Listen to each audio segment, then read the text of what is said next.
Hello and welcome back to Life's Biggest Questions. I'm Ron Mackenzie Lafergie. The Aswang are terrifying vampiric creatures found in Filipino mythology. These shape-shifting beasts are said to hide in plain sight during the day while going off hunting humans at night. Belief in the Aswang is surprisingly common in the Philippines, but what if they actually did exist? Let's explore. If you want more what if videos, check out our biggest what ifs playlist on the channel. Now get ready, it's time to ask the question, what if the Aswang were real? The Aswang are often referred to as the vampires of the Philippines due to similarities in the two mythologies. Generally depicted as female, the Aswang are said to have the ability to shapeshift at will, normally masquerading as female townspeople during the day. At night, they're said to feast on human organs as well as babies and fetuses. Many interpretations include a long tongue that can be protruded to suck liquids and solids from their victim, thus increasing the vampire parallels. They also tend to show increased physical abilities with superhuman strength and speed, and some stories tell of them shapeshifting into various animals. The history of belief in Aswang in the Philippines is very interesting. In the beginning, they weren't nearly the terrifying creatures they're known as now. However, when the Spanish arrived in the 16th century, they warped the beliefs to fit their needs. Not only did they help create rumors that Aswang lived in the outer limits of the towns, thus keeping people in place, but they used them to specifically target certain individuals and groups. People are going to local healers rather than Spanish doctors. Those healers are clearly Aswang. Women are trying to form a coup to overthrow the Spanish. Guess what? Those women are totally Aswang. This belief was used as a tool to help keep people in line, and the effects of this are still being seen to this day. In some surveys, as much as 80% of people in the Philippines claim to believe the Aswang to be real. So great, we know what they are and how the myth came about, but what if this wasn't a myth? What if Aswang really existed?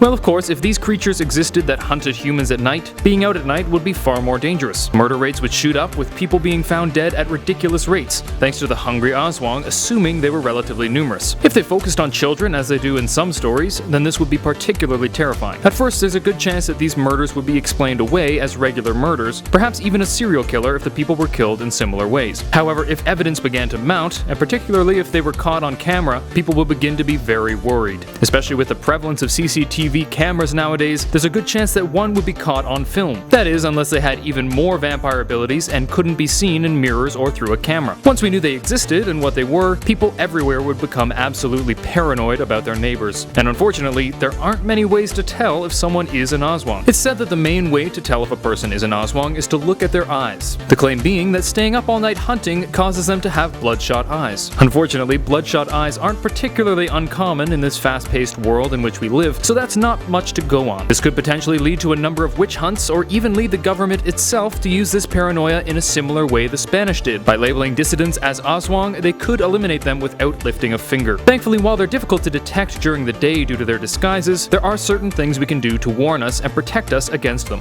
According to legend, there are certain oils that can be made that will boil and froth if an Aswang is nearby, allowing you to know when to be on your guard. Furthermore, the Aswang are sensitive to many of the same things as vampires and werewolves. While they are able to go out in the sun, they are still weak to other things. Silver and salt can burn their skin, ginger can ward them away like garlic does with vampires, and coins are said to ground potential victims and prevent the Aswang from grabbing them. It's also said that holy symbols like a rosary or a crucifix can ward off the creatures, a direct result of the church's influence in the Philippines. So even the most atheistic among us might want to carry around a crucifix if the Aswang were hanging around. These items would be incredibly important to keep people safe from these creatures. It would be particularly crucial to teach children to be careful and to use these wards, since they are said to be the preferred prey of the Aswang. It might be inconvenient to take them everywhere you go, but a bit of inconvenience is a small price to pay to avoid being eaten by a freaky monster. And frankly, having everyone smelling like ginger is not only much less offensive than garlic, but would also help those with particularly putrid body odor. That said, civilians wouldn't be alone. It's a good chance that the police would work tirelessly in order to prevent Aswang attacks and root out potential Aswang in society. If the problem became widespread enough, the government might step in as well. An increase in CCTV cameras, as well as personal security in houses and buildings, would make it even more difficult for these monsters to claim victims. However, if they transformed into animals, as they do in certain tales, this would be much less useful. But there's one other aspect of the Aswang that could be very relevant. People can turn themselves into Aswang. The procedure to turn oneself into an Aswang varies from region to region, but most tales do say that it's possible. If people were able to gain the ability to shapeshift and gain incredible strength, they might do so. Of course, the need to kill people might turn most reasonable folks off of the idea, but if someone was already intent on killing innocent people, this would be very beneficial for them. We might see various terrorist organizations recruiting people to join their Aswang division. They would be giving up their lives for the cause, similar to suicide bombing, but they would be able to continue their efforts long term and very well disguised. It could even be that certain governments around the world would do this as well, although it would be widely deemed completely unacceptable. And now we return to our question, what if the Aswang were real? Well, at first, rather few people would believe it, but with enough evidence, people would begin to take precautions against them. Police and government services would work to prevent these attacks and find and capture the Aswang, but some groups might seek to enlist the Aswang to help their cause. This hypothetical world would be scary, but thankfully, it will most likely remain hypothetical. Thank you for watching Life's Biggest Questions. I hope this was interesting and informative, and maybe even inspired you to look into it further on your own. If you like this video, please thumbs up and subscribe to the channel down below. While you're down there, let me know if you think the Aswang are real, and what you'd do if confronted by one. Until next time, I'm Ron Mackenzie Lafergie with Life's Biggest Questions, wishing you the best of luck on your quest for answers.